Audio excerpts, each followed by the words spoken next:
In this video, I will be hydro jetting this backed up bathtub.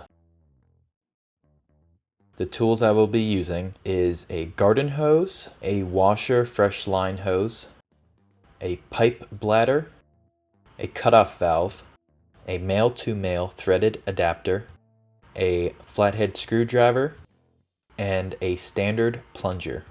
I had two different size bladders because I was unsure of what size I was going to need.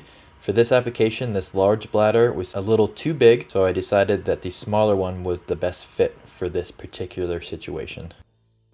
I'll take my garden hose and attach my cutoff valve to it.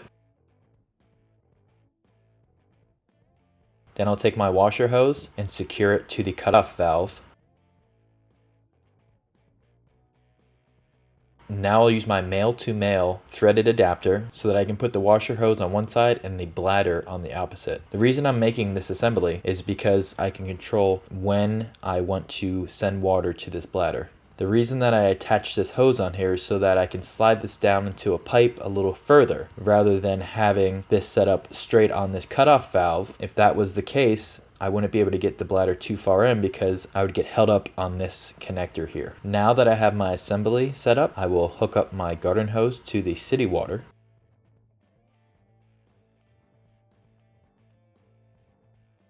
And I'll turn on the water to check my assembly. I'll open my valve and run some water through the bladder. And I'm going to illustrate here, when I open this valve, this bladder fills up with water. And when this bladder is inserted into a pipe and pressure is put on, it expands in the pipe, creating a seal so that the water can only push forward. That's the reason I'm using this particular setup. Now I'm going to turn off the water. In my bathtub, I'm going to remove the two mounting bolts securing this overflow cover to the bathtub.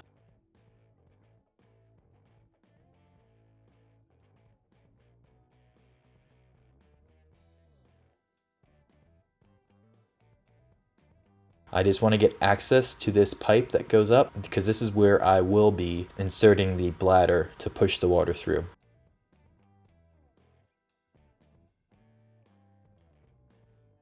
I need some way to bring this assembly in to the bathroom, so I'll take the screen off this window, open it, and feed my line through from the exterior. Remember, the water should be off.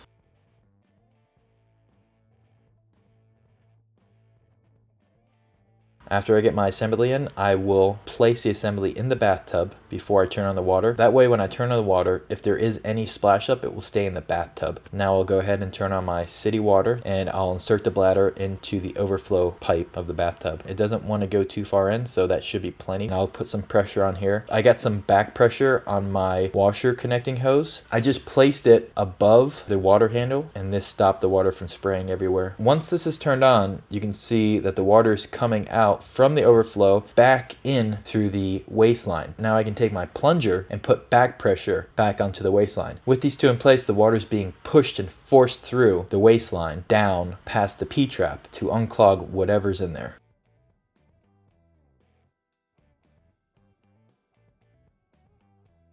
So after a couple minutes, I start getting this stuff coming up. So I'll check it and see if the water's draining. It is starting to drain, but it's not really where I want it. So I'll go ahead and work this a bit more. These pipes are extremely old, so they get this gel-like filling in the inside, and that's what it looks like this is. After a couple minutes of having this bladder pressurizing the pipe and using the plunger to push water back through the P-trap, it unclogged the line, and now we have the water running smoothly down the drain. After that, I'll turn off the fresh water from the city and work backwards to take the hose back out the window, put the screen back up in place, and reattach the cover plate with the two mounting bolts in the bathtub.